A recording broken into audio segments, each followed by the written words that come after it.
আসসালামু আলাইকুম। শুরু করছি কৃষি সংবাদ, সঙ্গে আছি আমি নিশা মুনতাসির। এখনকার এই সংবাদ আয়োজন একই সঙ্গে চ্যানেল আইয়ের ইউটিউব চ্যানেল এবং চ্যানেল আইয়ের ওটিটি প্ল্যাটফর্ম আইস্ক্রিনে লাইভ স্ট্রিম হচ্ছে। টাঙ্গাইলে এবার বেশিরভাগ জমি বাড়ি সরিষা আবাদের আওতায় এসেছে।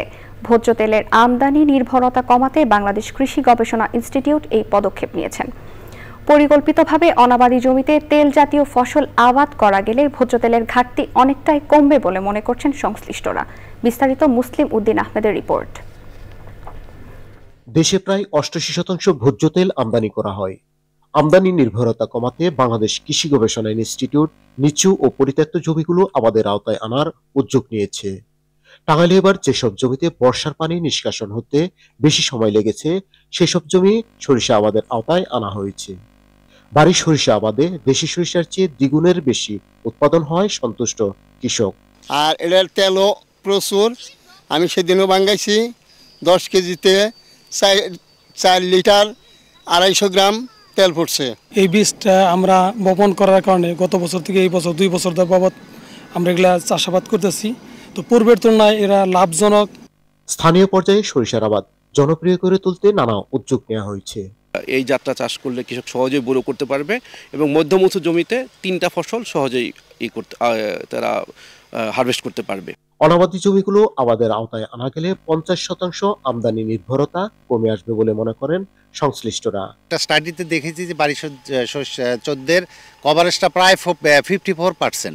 এরপরে বাড়ি সরিষা 17 এবং আমাদের আরেকটা জাত আছে বাড়ি সরিষা 20, সেটাও জনপ্রিয়তার দ্বার প্রান্তে আসছে এবং সেটাও আমরা পর্যায়ক্রমে সেই জাতগুলোও দিচ্ছি।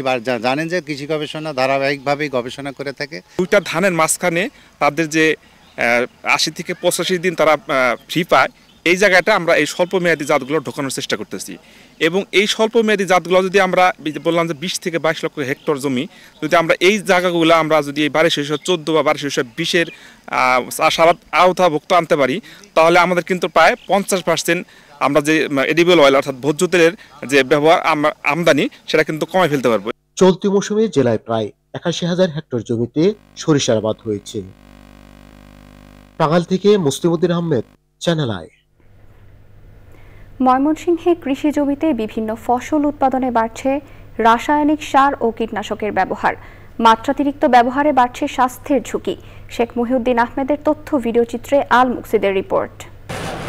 প্রতিনিয়তই সকাল বিকাল ধানসহ বিভিন্ন কৃষি জমিতে এভাবেই রাসায়নিক সার ও কীটনাশক প্রয়োগ করছেন ময়মনসিংহের কৃষক। ফসল উৎপাদনের নিয়ম না মেনে এসব সার ও কীটনাশক ব্যবহারে কমছে জমির উর্বরতা।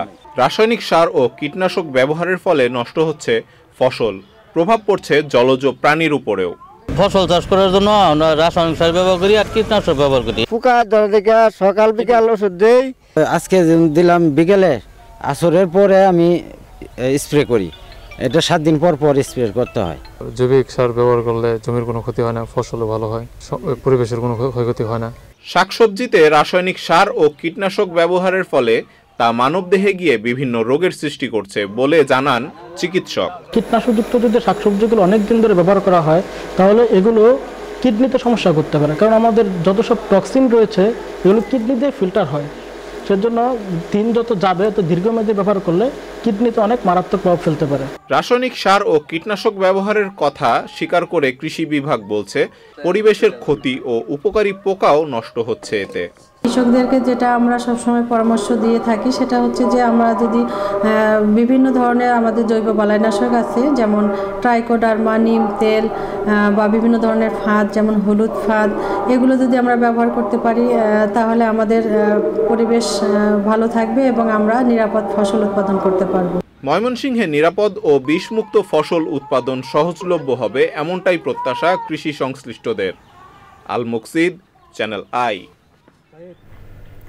বাগেরহাটে 3 দিনব্যাপী তারুণ্যের উৎসব ও ক্লাইমেট স্মার্ট কৃষি প্রযুক্তি মেলা শুরু হয়েছে। উদ্বোধন করেন জেলা প্রশাসক আহমেদ কামরুল হাসান।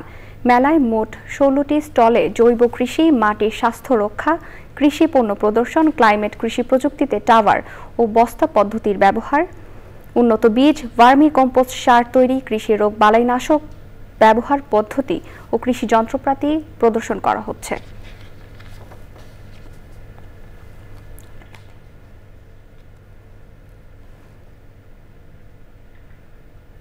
ভোলায় পোল্ট্রি খাতের উন্নয়নের লক্ষ্যে স্মার্ট প্রকল্পের অবহতিকরণ সভা হয়েছে। পল্লী কর্ম সহায়ক ফাউন্ডেশনের স্মার্ট প্রকল্পের আওতায় গ্রামীণ জন উন্নয়ন সংস্থার আয়োজনে সভাটি অনুষ্ঠিত হয়।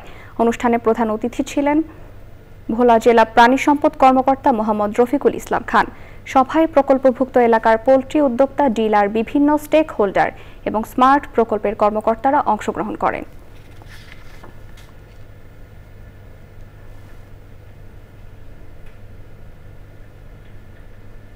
কৃষি সমৃদ্ধি এ স্লোগানকে ধারণ করে লক্ষ্মীপুরে 3 দিনব্যাপী কৃষক জিএপি সার্টিফিকেশন প্রশিক্ষণ কর্মশালা অনুষ্ঠিত হয়েছে। রামগঞ্জ উপজেলা কৃষি কর্মকর্তা রায়হানুল হকের সভাপতিত্বে প্রধান অতিথি ছিলেন জেলা কৃষি সম্প্রসারণ অধিদপ্তরের উপপরিচালক সুহেল মোহাম্মদ শামসুদ্দিন ফিরোজ। রামগঞ্জ উপজেলা কৃষি সম্প্রসারণ অধিদপ্তরের উদ্যোগে আয়োজিত কর্মশালায় বিভিন্ন স্থান থেকে আগত প্রান্তিক কৃষক, কৃষানী এবং উদ্যোক্তারা অংশ নেন। নিরাপদ খাদ্য উৎপাদনে কেঁচো ও জৈব সার তৈরি পদ্ধতি এবং বালাইনাশক কম ব্যবহারের উপর প্রশিক্ষণের ধারণা দেওয়া হয় কর্মশালায়। এ ছিল কৃষি সংবাদ। পরবর্তী সংবাদ দেখার আমন্ত্রণ জানিয়ে শেষ করছি। ধন্যবাদ সবাইকে।